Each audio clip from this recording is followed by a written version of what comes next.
morning, good evening, or good night, folks. I'm your host, Simon Redhanded, and welcome back to Gaming Redhanded. The second week of Path of Exile 2 Early Access has just begun. I think a lot of people in the community are kind of split down the middle in how they feel about Path of Exile 2. Some are really loving the new gameplay improvements, the art style, the story direction, but some are finding the gameplay itself to be very challenging and the usual unrewarding. There's been a lot of complaints. People are complaining about some of the bosses, how they're done, some of the mechanics. A lot of people complaining about the trials in terms of how difficult it is to get your ascendancy points. And today, Grinding Gear Games has released another massive community update post. So we're going to go through this post today, see what they have to say in regards to their response to the community feedback, and see if anything they plan on changing will address some of the larger concerns the community has. Let's get started. Starts by letting us know that they're going to be adding in that fast travel between checkpoints in the next patch. They're also going to be adding a lot more checkpoints. This is in an effort to address the fact that maps are massive. I mean, they're almost 3 to 4 times the size of a normal map in Path of Exile 1. And they're hoping this change will address the need to add more fast travel, because they're really against the super speedy playstyle that Path of Exile 1 kind of devolved into. And while it will get to that point eventually, they don't want to start the game off with everyone thinking they need to move at 1 map a minute type deal. So they're going to try this first. Hopefully with the increased amount of checkpoints and the ability to travel between them once you've discovered them, this will shrink the map size and people will not feel like they have to basically always backtrack as much as you have to backtrack now. Another big one is that they're also going to be making passive respecking much cheaper. It was almost prohibitively expensive in its current state, whereas by level 20 you could go completely broke trying to fix your build if you went the wrong direction or decided you just didn't like points you picked. So this is a fantastic change. A lot of people have been asking for it. They're estimating that with the changes they've made, it should be approximately 40 to 50% cheaper. I do believe that the passive points should cost something, because this is a game where people are super extreme, and if they made it free like some people are asking for, the problem would become that with the heavy reliance on build guides and whatnot, people would for sure create respec to this guide to do this content type guides, and I know a lot of players would probably just fully stop doing their own build, stop experimenting. If they tried a new gem out and they found it too hard for a certain boss, they would just completely respec their entire build to someone else's guide and do that temporarily to kill the boss and then go back to the build they're trying to do. So you can't make it completely free, but you also can't make it so that at level 35 you have to consider deleting your character because you ran out of money. So I think that they're understanding the problem, they're reducing the cost while still trying to keep it something that is something you have to consider and take seriously while you do get to end game. So hopefully this change is a good enough change for the players going forward. Next are the trials. Now, ascendancy trials have a love-hate relationship. I originally completely hated doing lab. I was able to do labs, I just found them boring, and then I found them I would say aggressively punishing if you made a mistake. The current trials are kind of the same thing. It's just they're no longer Uber Lab. It's now you're doing Forbidden Sanctum, you're doing Ultimatum, and the third mystery one, we're not sure what it is yet. I'm kind of leaning towards it being the traditional lab style, but maybe not. Here's the reality. This content's always going to be off-putting no matter which one they do, because of the fact that it's forced and it gates your character progression. They're saying they understand it. They're going to be making some changes to the honor system. I'm going to read this verbatim and then we're going to talk about it afterwards. Players were finding trials of the second was particularly frustrating in close range, so we reworked how honor scales when in close range, as well as fixing an important bug that was causing players to take too much honor damage from damage over time. Honor damage now scales down based on distance to the enemy. When in close range, you'll take 35% less honor damage, tapering off as you are further away from the monsters. Fixed a bug where damage over time was dealing thrice as much damage to honor as intended, and fixed a bug where honor resistance was only applying to 2/3 of the damage. This was confusing for us too, so it was a bug that even they didn't know what was going on. Skitter golems no longer use basic attacks and now instead just explode. Serpent Clan burrows and ambush attack now has improved visual telegraphing and cannot be used from as far away. Volcanoes created by the Rattle Cage Fissure Slam now last half the duration. So this is pretty big. One, damage over time was massacring people, apparently, doing thrice as much damage to honor as intended, which is kind of crazy. Maybe that's why people were feeling a lot of one-shots to their honor, where they were just losing their entire honor bar when things were just going fine. They touch a trap and then poof, everything gone. So these changes alone should be great. It's interesting that they're going to be changing how much honor is lost at close range. We're going to see how that adjusted. I would think it'd be more like defensive oriented, like the more you invest in armor, the less honor, like it'll scale more towards honor reduction, but we'll see how that goes. Adding telegraphs and removing auto attacks are good. I mean, they shouldn't have been doing it in the first place. The whole point of the trial of, well, Forbidden Sanctum, Trial of Sekimas, is that everything is supposed to be telegraphed because you're supposed to be able to dodge everything. If mobs are auto attacking, then it's unfair on its own, because it means these type of mobs, no matter what, are going to be taking your honor from you when they show up. Because how do you deal with auto attack, right? And for the rattle cage, it's gonna be a big deal, because whenever I was fighting the rattle cage on my one of my characters, and because my damage wasn't high enough, it almost felt like an enraged DPS check, because by the time I made it to like 10% of his life, the entire arena was filled with these volcanic fissures, and it's like I literally had nowhere to stand, and I ended up dying because of the fact there was literally nowhere to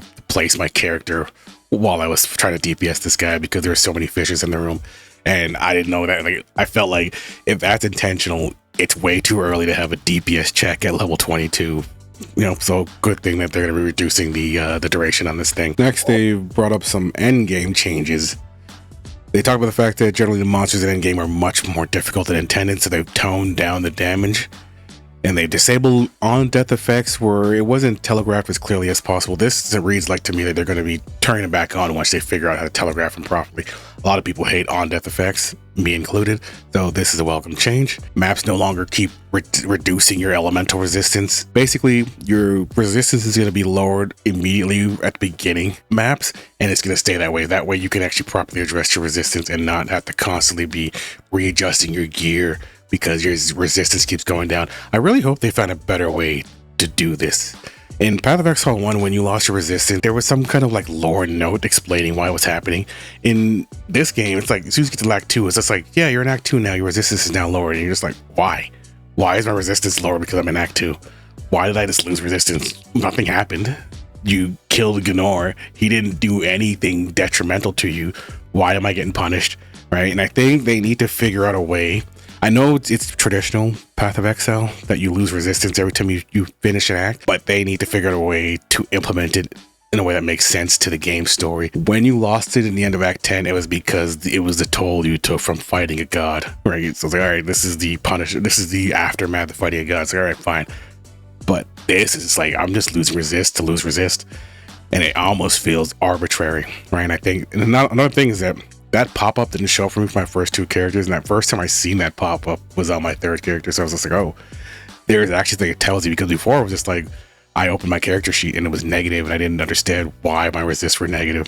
So that's another thing, that it doesn't even tell you that your resists are negative on like consistently. They need to build that into the story. It needs to be obvious. I like the way Ascendancy now is obvious. When you change to a new Ascendancy, it does a huge, like, you know, power up almost. This needs to be the same deal.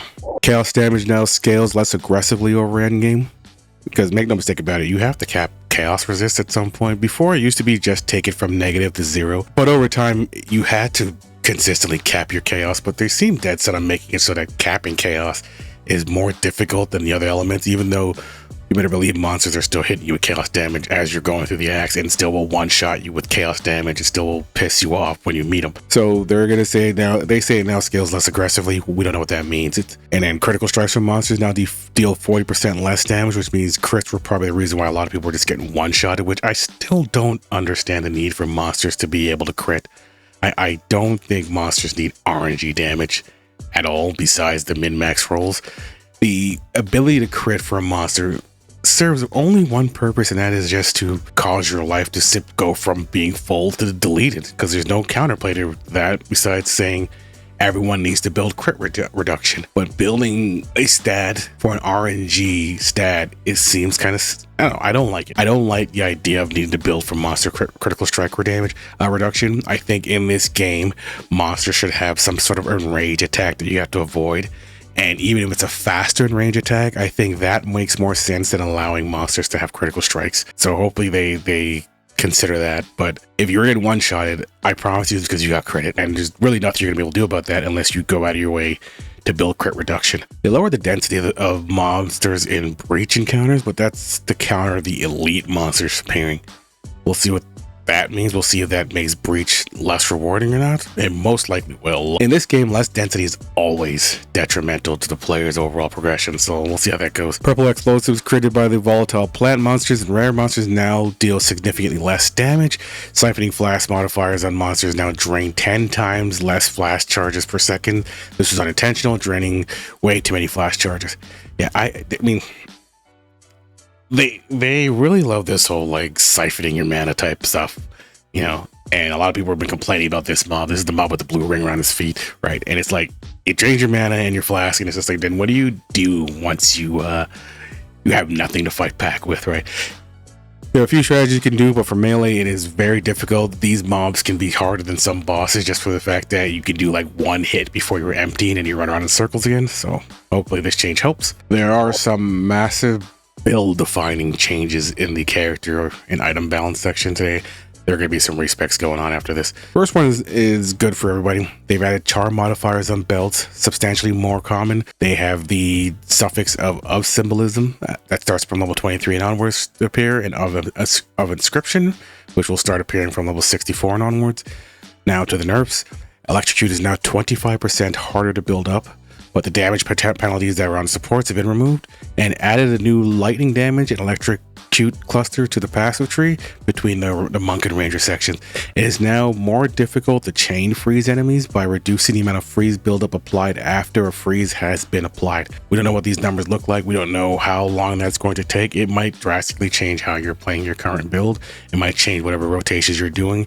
You definitely have to go in there and test it, but I would not jump into like your hardest way stone and think things are gonna be fine. I would definitely try to practice this out in a campaign map and see how it feels if your build feels the way it's supposed to. The Hunter's Talisman, notable, is now going to grant +1 charm slot. The small passives leading up to it now grant the stats it formerly gave, and the charm helper text has been updated to indicate that you cannot have more than 3 charm slots unlocked. Finally, they've gone into a bit of detail over some of the massive nerfs they've done to skills in the last patch, and explaining their mentality behind it, their reasoning behind it, and how they're going to address this going forward. So we're going to read through this. Since launch, we've unfortunately had to nerf a few skills that were far too overpowered. How do we define overpowered? Basically, it's a situation in which certain skills are so powerful that players feel no other method of playing the game is viable. Generally speaking, we're trying to do this in a way that doesn't make a build bad, but we can understand mistakes. Ideally, any truly meta shifting changes will only happen at the same time as a content patch with a new league to play in, but that doesn't mean we haven't been looking at underpowered skills and supports. We have a number of changes planned which should improve these skills. The full list of changes will be in the patch notes, but here's a sample of what you can expect. Improvements to Rolling Slam and all shield skills in the mace section. Improvements to various bow skills, especially the skills used to generate frenzy charges. Improvements to bone spells and chaos damage over time spells in the occult section. Improvements to various crossbow skills, especially those at higher tiers. Improvements to some of the underachieving quarterstaff abilities. Alongside these skill gem improvements, we have also done a pass over the support gems. We've added 2 new supports and removed or lessened the penalties on many others, notably the fire, lightning, and cold exposure supports. Added the tremor support gem, which can be used to give up to multiple more aftershocks to a skill with a damage penalty. Added the bidding support, which can be used to give more damage to the command skills of supported minions. The fire exposure, lightning exposure, and cold exposure support gems no longer penalize damage of the supported skills. They now have a mana cost multiplier of 120%. There are also some notable nerfs to a few of the remaining overachieving skills. Skeletal Arsonist spirit costs now match the other 2 skeleton mages. This should result in a slight decrease in number of arsonists at higher levels. A nerf to the damage over time component of very high level tornado and vine arrow. These were never intended to be dealing damage themselves, but more so act as a way for other skills to propagate damage. Magnetic Salvo can now only use your struck lightning arrows as opposed to those created by your party members. A lot of things there. If you're a PoE1 vet, you understand that their philosophy on skill changes. They've always said the same thing. How it executes is always up to their interpretation, not yours. And it's nothing new that anytime anyone's forced to follow the wave, you know that's getting nerfed. It's never been a new thing. Anytime anyone's always doing the same build, it's gonna get nerfed. And we had a situation where everyone was doing fire, everyone's doing SRS, everyone's doing some sort of minion. Everyone is not like minions like that. The fact that everyone was playing minion builds or some variation of SRS in their build we all knew that was going to get nerfed.